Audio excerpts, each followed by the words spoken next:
The harsh Arizona sun beat down on Sarah Calloway's brow as she trudged the final mile toward the Lazy L Ranch. Her boots, worn thin from the journey, kicked up dust that settled on her travel-stained skirt. The last of her money had gone to the stagecoach fare that dropped her 10 miles outside of Promise Creek, and her canteen now held nothing but air and hope. The year was 1885, and the West was still wild, though civilization crept steadily from the east. Sarah had left behind everything she knew in Boston following her parents' deaths from influenza. The modest inheritance had been just enough to pay their debts and purchase passage west, where rumors of opportunity and new beginnings tempted those brave enough to seek them. Ahead, the ranch buildings shimmered in the heat. Sarah adjusted the small bundle containing her few possessions and straightened her shoulders. 23 years old and alone in the world, she had come too far to falter now. The advertisement she'd spotted in a Denver newspaper had been brief. Ranch hand needed, room and board provided. Inquire at Lazy L Ranch, Promise Creek, Arizona Territory. As Sarah approached the main house, she noticed a tall figure watching her from the shade of the porch. A man with broad shoulders and a wide-brimmed hat stood leaning against a post, seemingly sizing her up as she drew near. Sarah swallowed hard, summoning what remained of her courage. "Good afternoon," she called, her voice cracking from thirst. "I've come about the position." The man pushed himself away from the post and stepped to the edge of the porch. His face, partially shadowed by his hat, revealed a strong jaw dusted with stubble and eyes that seemed to pierce through her. "Position?" he asked, his voice deep but not unkind. "The advertisement," Sarah explained, reaching into her pocket to retrieve the folded newspaper clipping. "For a ranch hand." The man descended the porch steps, moving with the fluid grace of someone at home in his own skin. As he approached, Sarah could see he was perhaps 30, with sun-weathered skin and crow's feet at the corners of his eyes. "Madam," he said, taking the paper from her trembling fingers, "this ad is nearly 6 months old." Sarah felt the world tilt beneath her. 6 months. She had traveled across the country for a position that was surely filled. Her vision blurred, and she blinked rapidly to fight back tears. The man studied her face, then looked back at the paper. When he spoke again, something in his voice had changed. "I've been looking for you," he said quietly. Sarah's gaze snapped up to meet his. "I beg your pardon," a smile touched the corners of his mouth, transforming his face. "Not you specifically, madam, but someone like you, someone willing to work, someone who doesn't quit even when they're about ready to drop from exhaustion and thirst." He extended his hand. "Colton Lawson, this is my ranch." Sarah hesitated before taking his hand. "Sarah Calloway." "Well, Miss Calloway, you look like you could use some water and a meal. We can discuss the position after you've had a chance to rest." Relief flooded through Sarah, making her knees weak. "Thank you, Mr. Lawson. I'm stronger than I look. I can work hard. I don't doubt it. Not many women would make that walk from town in this heat." He gestured toward the house. "Come inside. My housekeeper, Mrs. Martinez, will get you settled." The interior of the ranch house was mercifully cool, with high ceilings and sturdy furniture that spoke of practicality rather than fashion. A plump woman with silver-streaked black hair emerged from what appeared to be the kitchen, wiping her hands on her apron. "Mrs. Martinez," Colton said, "this is Miss Calloway. She's here about a position.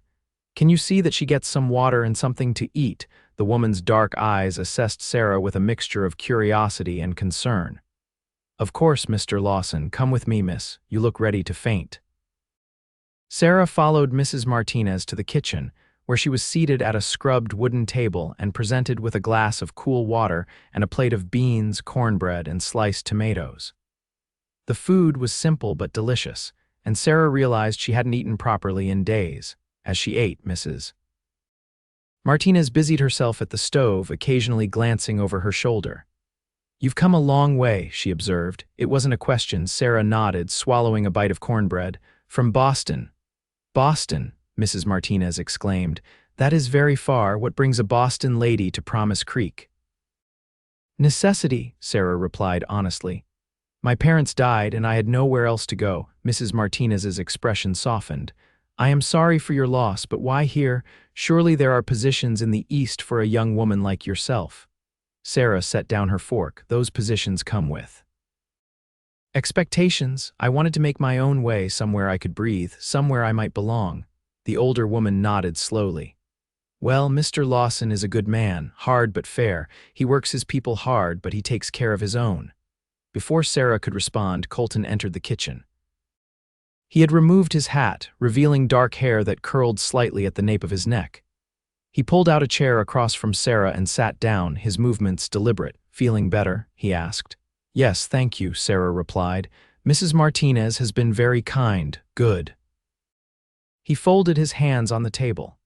Now, about this position, I should warn you that ranch work is difficult. It's not what most women from the East would consider suitable employment. Sarah met his gaze steadily. Mr. Lawson, I may be from the East, but I'm not afraid of hard work. My father was a doctor, but we were never wealthy. I helped with his practice and managed our household after my mother became ill. I can learn whatever I need to. Colton studied her for a long moment. The position I have available is for help around the house and garden. Mrs. Martinez could use another pair of hands, especially with the roundup coming. We've got a dozen men who will need feeding, and the vegetable garden needs tending. Can you cook? Yes, Sarah answered, relief washing over her. And I can sew, clean, and I know a bit about gardening. It's not glamorous work, he warned. I'm not looking for glamour, Mr. Lawson, just honest work and a place to stay. A smile tugged at the corner of his mouth. In that case, Miss Calloway, welcome to the Lazy L room and board plus $5 a month. Is that acceptable? $5 a month wasn't much, but with room and board included, it was a start. Sarah extended her hand. Yes, Mr. Lawson, thank you. His hand enveloped hers, warm and calloused. You can start tomorrow. Mrs. Martinez will show you where you'll be staying. After Colton left, Mrs. Martinez led Sarah to a small but tidy room off the kitchen. It contained a narrow bed, a chest of drawers, and a wash stand. It's not much, the housekeeper said apologetically, but it's clean. The men's quarters are in the bunkhouse, so you'll have your privacy here. It's perfect, Sarah assured her, setting her bundle on the bed. Thank you. Mrs. Martinez lingered at the door. The master, he has been alone too long. Since his wife died in childbirth 5 years ago, he has been different, harder. Be patient with him. Sarah nodded, though she wasn't sure why Mrs. Martinez was telling her this. I'll remember that. After the housekeeper left, Sarah sat on the edge of the bed, finally allowing herself to feel the full weight of her exhaustion. She had made it. She had a job and a place to stay. For the first time in months, she felt a flicker of hope. As the sun set, casting long shadows across the ranch yard, Sarah unpacked her meager possessions. 2 dresses, undergarments, a nightgown, a brush, her mother's Bible, and a small photograph of her parents on their wedding day. She placed the photo on the dresser and changed into her nightgown, too tired to even wash properly. As she drifted towards sleep, Sarah replayed Colton's words in her mind. I've been looking for you. There had been something in his eyes when he'd said it, something that made her wonder if he meant more than he was saying. But that was foolish. She was here to work, nothing more, and yet she couldn't help but feel that something significant had begun the moment she set foot on the Lazy L. Morning came early at the Lazy L ranch. Sarah woke to the sound of roosters crowing and men's voices as the ranch hands began their day. For a disorienting moment, she didn't recognize where she was, then memory flooded back. She dressed quickly in her least travel-worn dress and pinned her honey blonde hair into a practical bun. Mrs. Martinez was already working in the kitchen, kneading dough for the day's bread. She glanced up as Sarah entered. Good morning, Miss Calloway. Did you sleep well? Yes, thank you, Sarah replied, even though her dreams had been troubled by faces from her past. Good. You can help me prepare breakfast for the men. They'll be in soon, hungry as wolves. Sarah fell into the rhythm of the kitchen work easily. She sliced bacon, fried eggs, and helped Mrs. Martinez shape and bake biscuits. The work was familiar, reminding her of mornings spent helping her mother before illness had claimed her strength. The ranch hands began filing in just as the food was ready.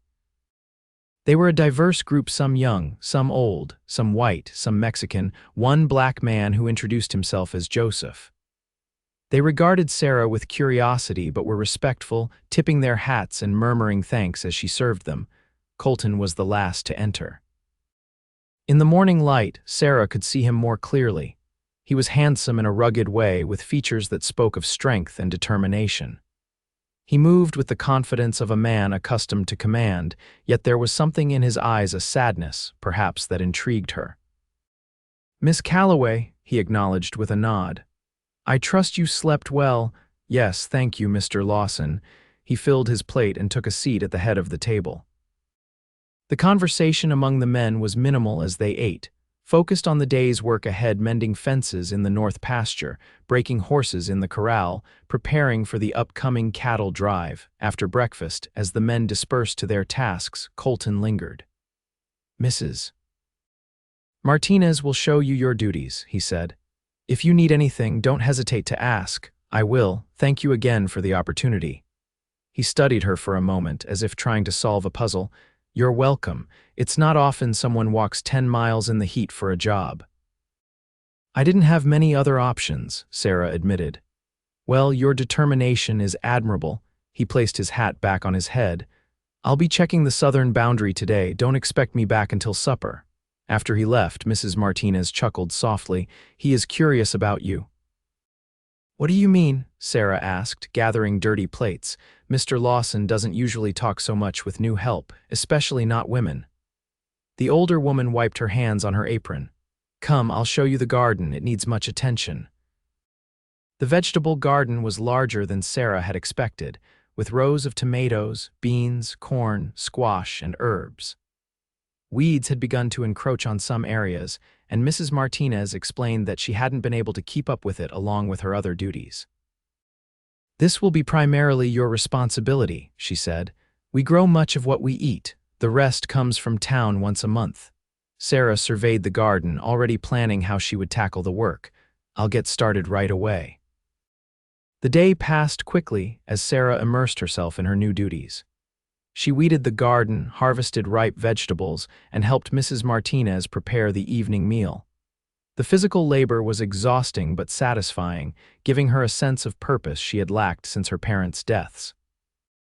As promised, Colton returned at supper time, dusty from the trail. Sarah couldn't help but notice the way the other men deferred to him, not out of fear but respect. He ate quietly, occasionally joining in the conversation but mostly observing. Later, as Sarah was washing the last of the dishes, Colton entered the kitchen. He had cleaned up, his hair still damp from washing. "Mrs. Martinez tells me you did well today," he said. Sarah glanced up from her work. "The garden needed attention, but it's not beyond saving." "In a few weeks, we should see improvement." "Good." He leaned against the doorframe. "I noticed you have a slight accent, not quite Boston." "My mother was English," Sarah explained. "I suppose I picked up some of her speech patterns." Colton nodded. "What brought you west, really?" "There must have been positions in Boston for someone with your refinement." Sarah hesitated, uncertain how much to reveal. "After my parents died, I found myself in a difficult position. A family friend offered to help, but his assistance came with conditions I couldn't accept." Understanding dawned in Colton's eyes. "I see." "I wanted a fresh start," Sarah continued. "Somewhere I could be judged by my work, not my circumstances or appearance." "Fair enough," Colton said. "We all come west for our own reasons, some running from something, some running toward something." "And which were you, Mr. Lawson?" The question slipped out before Sarah could stop it. To her surprise, he didn't seem offended. "Both, I suppose, like most of us." He straightened. "Good night, Miss Calloway." "Good night, Mr. Lawson." As he left, Sarah found herself wondering about the man who had given her a chance when she needed it most. There was more to Colton Lawson than met the eye, and despite her determination to focus solely on her work, she couldn't deny her curiosity. The days at the Lazy L fell into a pattern. Sarah rose before dawn to help with breakfast, then spent the morning in the garden. Afternoons were devoted to helping Mrs. Martinez with household tasks, laundry, mending, preserving food for the winter months ahead. In the evenings, after the men had been fed and the kitchen cleaned, Sarah would sit on the back porch, watching the sunset and writing in a journal she had purchased with her first month's wages. Summer deepened, bringing scorching days and nights cooled only slightly by desert breezes. The garden flourished under Sarah's care, providing abundant fresh vegetables for the ranch's table. She learned to make traditional Mexican dishes from Mrs. Martinez and began experimenting with herbs and spices to vary the meals. Colton was often away, checking on cattle grazing in distant pastures or handling business in town. But when he was present, Sarah was increasingly aware of his gaze following her as she moved about her tasks. Their conversations, though brief, had begun to extend beyond the practicalities of ranch work.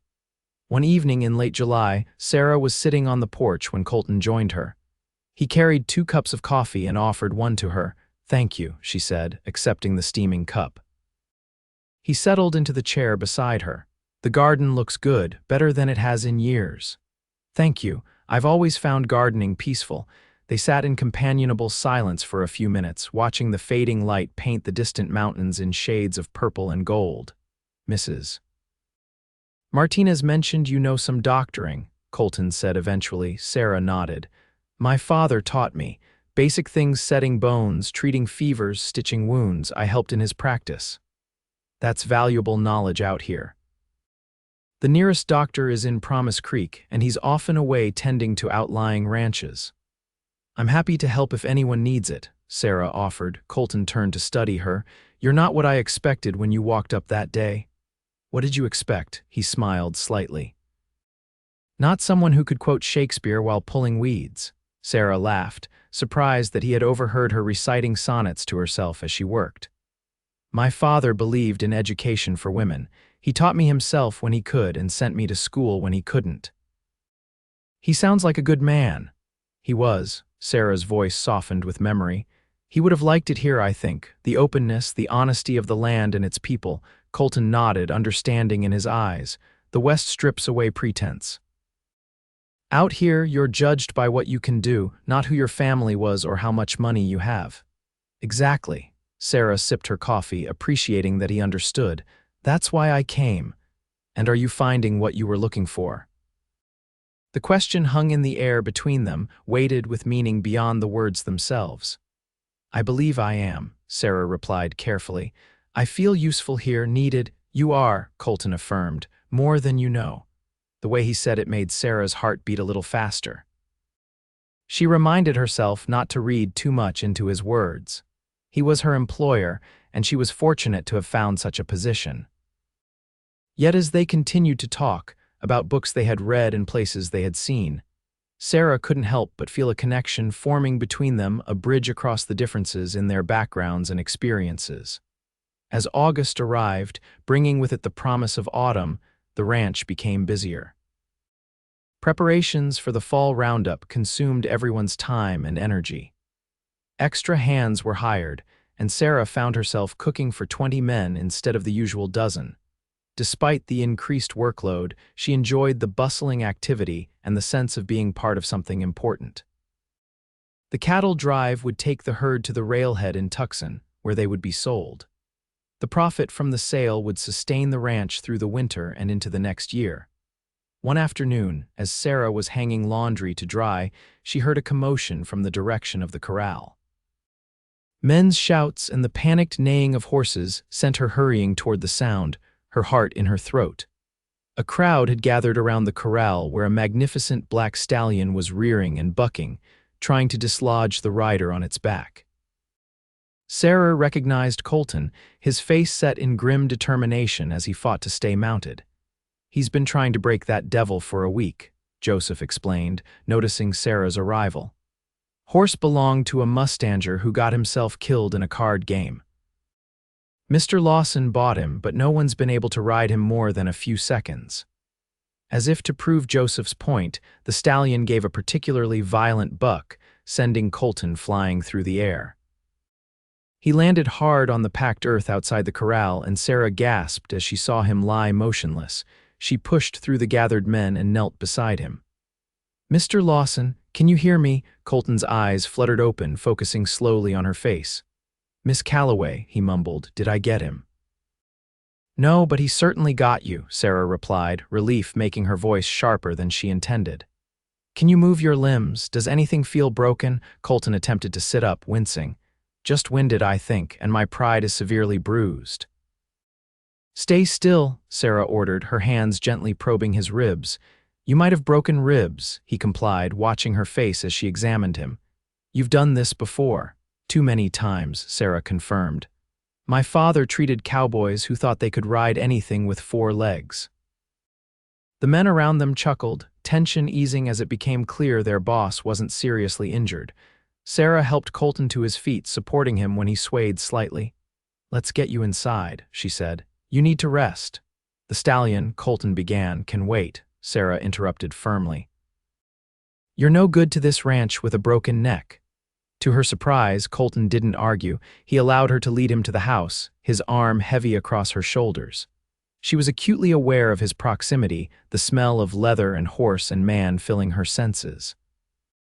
In the kitchen, Sarah sat him at the table and gathered supplies: clean cloths, warm water, and the medical kit she had started keeping on hand. Mrs. Martinez hovered nearby, clicking her tongue in disapproval. I told you that horse was bad luck, she scolded Colton. Too wild to be broken. Every horse can be broken, Mrs. Martinez, Colton replied. Some just take more time and patience. As Sarah cleaned a cut on his temple, he winced. Sorry, she murmured. It needs to be cleaned properly to prevent infection. It's fine, he assured her. Your touch is gentler than I deserve after that display of foolishness. It wasn't foolish, Sarah said, though privately she agreed. Just perhaps premature. That stallion needs more time to adjust before you try riding him again. Colton's eyes met hers, warm with amusement. Are you giving me advice on horse breaking, Miss Calloway? I wouldn't presume, Sarah replied primly. But my father always said that rushing a patient's healing only leads to setbacks. I imagine horses are similar. He laughed, then grimaced, clutching his ribs. You may be right. And please, after pulling me out of the dirt and patching me up, I think you can call me Colton. Sarah paused, cloth in hand. The shift to first names represented a change in their relationship, one that both thrilled and frightened her. Very well, she said finally. And you may call me Sarah if you wish. Sarah, he repeated, as if testing the name. It suits you. Mrs. Martinez, who had been watching this exchange with interest, suddenly found reason to leave the kitchen, muttering about needing to check on something in the pantry. Left alone with Colton, Sarah became more conscious of the intimacy of her task as she continued cleaning his wounds. His skin was warm beneath her fingers, and she could feel his eyes on her face as she worked. Thank you, he said quietly. Not just for this, but for everything you've done since you arrived. The ranch is running smoother than it has in years. I'm glad to be useful, Sarah replied, focusing on applying a bandage to his temple. You're more than useful, Sarah. You've brought something back to this place that it was missing. She glanced up, caught by the intensity in his gaze. What's that? Life, he said simply. Before you came, we existed, we worked, we ate, we slept. But now there's music in the kitchen again, flowers on the table. Small things that make this place feel like a home, not just a ranch. Sarah's heart swelled at his words. I've tried to make myself useful in more ways than just the work. You've succeeded. His hand caught hers as she finished with the bandage. More than you know. The touch of his calloused fingers against her skin sent a ripple of awareness through Sarah. For a moment, they remained frozen, connected by more than just physical contact. Then the back door banged open as one of the ranch hands entered, breaking the spell. Sarah withdrew her hand, gathering up the medical supplies. You should rest, she advised, her professional manner returning. Those ribs are bruised, if not cracked. No more breaking wild horses for at least a week. Colton stood carefully, wincing. Yes, doctor, he said with a smile that made her cheeks warm. I'll be a model patient. As he made his way to his bedroom, Sarah found herself replaying their conversation in her mind. There had been something in his voice, in his eyes, that suggested his feelings toward her might mirror the ones she had been trying to ignore in herself, but she had come west for independence, not to fall in love with her employer. The thought brought her up short.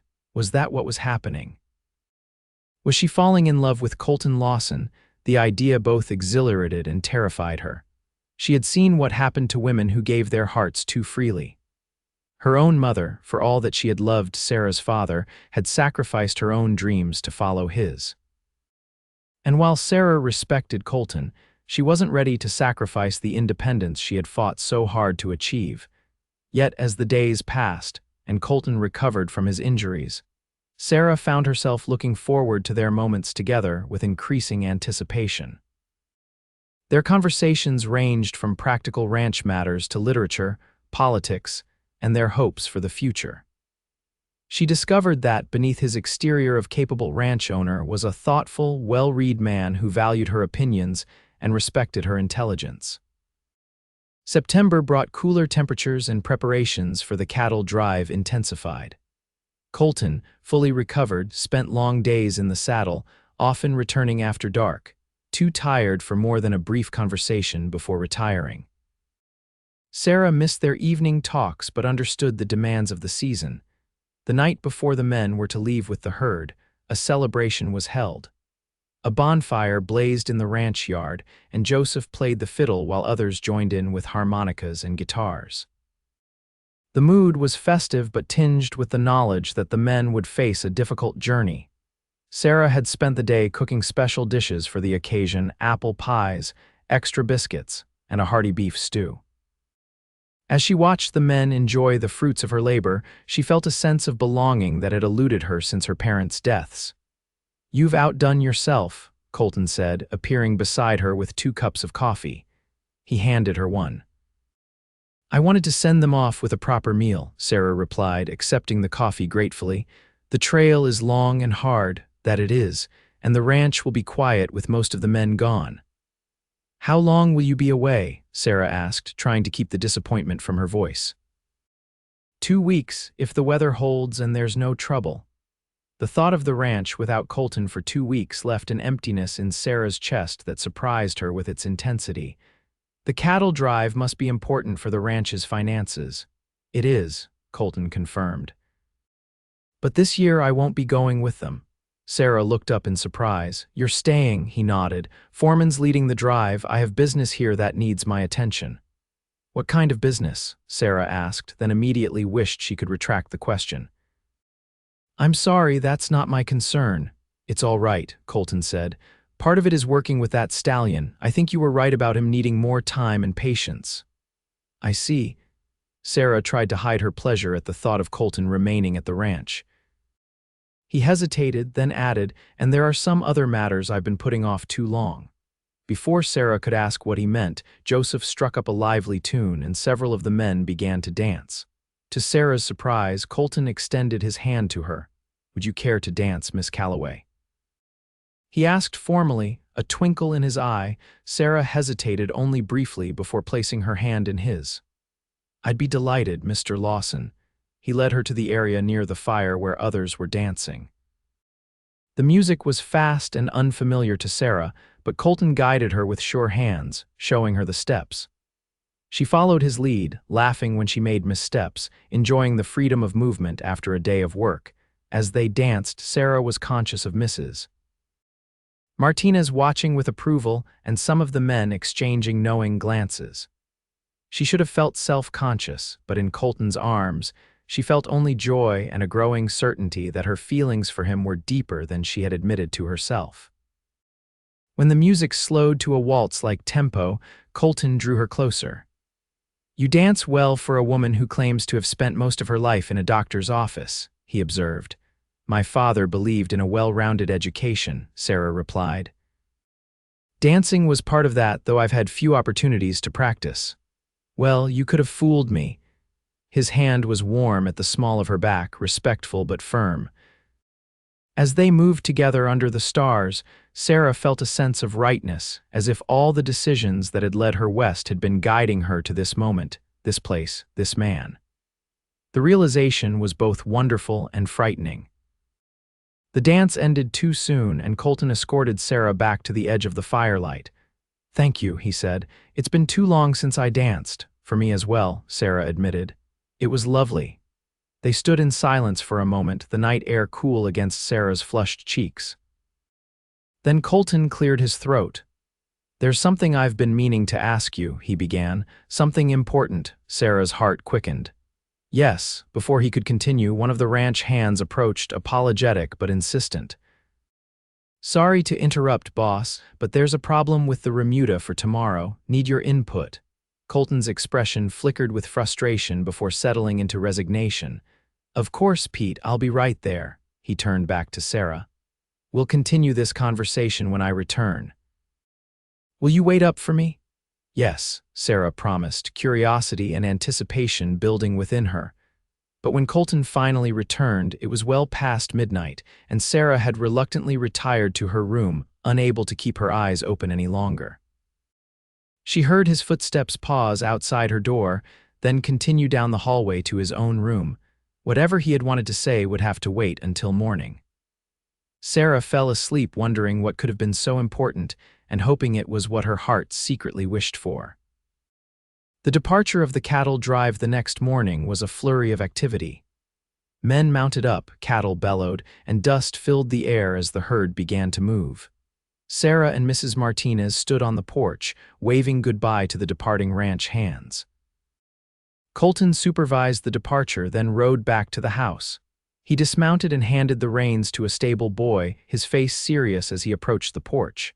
"Well, they're off," he said, removing his hat. "Now the real work begins for those of us left behind." Mrs. Martinez nodded knowingly. "I will start on the mending. There are many shirts with tears." She disappeared into the house, leaving Sarah and Colton alone on the porch. Sarah was acutely aware of the conversation they hadn't finished the night before. "You wanted to speak with me about something?" she prompted gently. Colton's expression softened. "I did. Would you walk with me? There's something I want to show you." Curious, Sarah agreed. They set off across the ranch yard toward a small rise where a grove of cottonwood trees provided shade. As they walked, Colton spoke of the ranch's history, how his father had established it 30 years earlier, how Colton had expanded it after inheriting it, and his hopes for its future. "It's a beautiful place," Sarah said sincerely. "Your father would be proud of what you've accomplished." "I hope so." Colton led her beneath the cottonwoods, where a small plot enclosed by a wrought iron fence came into view. Inside were 2 grave markers. "My parents," Colton explained, opening the gate for Sarah to enter. "And here," he said, moving to a smaller marker, "is where my wife and son are buried." Sarah hadn't known about the child. "I'm so sorry," she said softly. "Mrs. Martinez told me about your wife, but not that you lost a son as well." "He never really had a chance," Colton said, his voice tight with old grief. "Born too early. Emily hemorrhaged during the birth. By the time I got the doctor here, it was too late for either of them." Sarah placed a gentle hand on his arm. "That's a terrible loss. I can't imagine your pain." "For a long time, I couldn't see past it," Colton admitted. "I threw myself into the ranch, worked from dawn until I was too exhausted to think. It was the only way I could cope." "And now?" Sarah asked, sensing there was more he wanted to say. Colton turned to face her, his eyes searching hers. "Now I find myself thinking about the future again. For 5 years, I've existed in the present, never looking ahead, until you arrived." Sarah's breath caught. "Me, you walked onto my ranch looking like you might collapse from exhaustion, but with determination blazing in your eyes. And something inside me that had been dead for a long time stirred back to life." He took her hands in his touch gentle but sure. "I didn't plan this, I wasn't looking for it, but I find myself thinking of you constantly. Your smile, your intelligence, the way you've brought life back to this place, back to me." Sarah stood very still, afraid that if she moved, the moment might shatter. "Colton, you don't have to say anything," he interrupted. "I know this is sudden. I know you came west for independence, not to tie yourself to a man and his ranch. I respect that. All I'm asking is that you consider the possibility of a future here. Not as my employee, but as my partner." The word hung between them, weighted with meaning. Not wife, not yet. But partner, someone equal, valued for her mind as well as her heart. "I've grown to care for you deeply," Sarah admitted, her voice barely above a whisper. "More than I thought possible in such a short time, but I'm afraid." "Of what?" Colton asked gently. "Of losing myself again." After my parents died, I felt as if I had disappeared. Coming west, finding work, making my own way, it helped me find myself again. I'm afraid of becoming just someone's wife with no purpose beyond that, understanding dawned in Colton's eyes. That's not what I want, Sarah. The woman who walked 10 miles in the desert heat to claim a job, that's who I've come to admire. Your strength, your determination, your intelligence. I wouldn't ask you to be any less than who you are. His words eased something tight in Sarah's chest. You truly mean that, with all my heart. Colton's gaze was steady, sincere. I'm not asking for an answer now, just for you to consider it, to consider us. Sarah looked around at the peaceful grove, at the graves of Colton's family, at the man himself, strong yet vulnerable in this moment of truth. She thought of the past months, of the sense of belonging she had found at the Lazy L, of the growing feelings she could no longer deny. I don't need time to consider, she said finally. I already know what I want. Colton's expression was cautious, hopeful. And what is that, a future here? With you, Sarah stepped closer to him. Not just as your employee or even your partner. I want everything that could be between us, Colton. Joy transformed his face, erasing years of grief and loneliness. Sarah, he breathed, drawing her into his arms. Are you certain? More certain than I've been of anything in a very long time, she assured him. Their first kiss was gentle, a promise of the love growing between them. When they parted, Colton rested his forehead against hers. I've been looking for you all my life, he murmured. I just didn't know it until you walked onto my ranch. Sarah smiled, her heart full. And I found what I was looking for when I wasn't even sure what it was. They walked back to the ranch house hand in hand, the future stretching before them like the vast Arizona landscape full of challenges, certainly, but rich with possibility and promise. The news of their engagement spread quickly through the remaining ranch hands and into Promise Creek. Mrs. Martinez was particularly pleased, confiding to Sarah that she had been praying for Colton to find happiness again. He is a good man, she said, her eyes bright with unshed tears. He deserves joy after so much sorrow, and you, my dear, deserve a man who sees your true worth. The weeks before the cattle drive returned were filled with plans and preparations. Sarah insisted on continuing her duties, refusing to be treated differently because her relationship with Colton had changed. He respected her wishes, though she often caught him watching her with a tender expression that made her heart skip. They decided to marry after the new year, giving them time to prepare properly and allowing Sarah's few distant relatives to travel west if they chose to attend. Colton suggested they take a wedding trip to San Francisco, a city Sarah had always wanted to visit. When the cattle drive returned, successful beyond expectations, the men were surprised but supportive of the news. Many had already suspected the growing feelings between their boss and the determined young woman who had transformed the ranch. As autumn deepened into winter, Sarah and Colton's relationship grew stronger. They spent evenings planning improvements to the ranch, a larger garden, a proper orchard, even a small school for the children of the married ranch hands and neighboring families. On Christmas Eve, with a dusting of rare snow covering the land, Colton presented Sarah with a ring that had belonged to his mother, a simple gold band with a small diamond that caught the light from the fire. I want you to have this, he said, sliding it onto her finger. My father gave it to my mother the day they claimed this land. She always said it represented not just their love, but their shared dream. Sarah looked down at the ring, then up at the man she had grown to love with a depth that sometimes frightened her. It's beautiful, and I'll treasure it. But the most precious gift is the future we're building together. Colton pulled her close, his arms strong and sure around her. When you walked onto my ranch that day, I said I'd been looking for you. I didn't know then how true those words would be. And I came looking only for work, Sarah said with a smile, but found so much more. Their wedding day dawned clear and cold in early January 1886. The ranch house had been transformed with evergreen boughs, candles, and flowers brought at great expense from Tucson. Sarah wore a gown of ivory silk that Mrs. Martinez had helped her sew, with lace from her mother's wedding dress incorporated into the collar and cuffs. The ceremony was simple but meaningful, attended by everyone from the ranch and many from Promise Creek. The local minister officiated, and Joseph played the violin as Sarah walked to meet Colton beside the fireplace in the main room of the ranch house.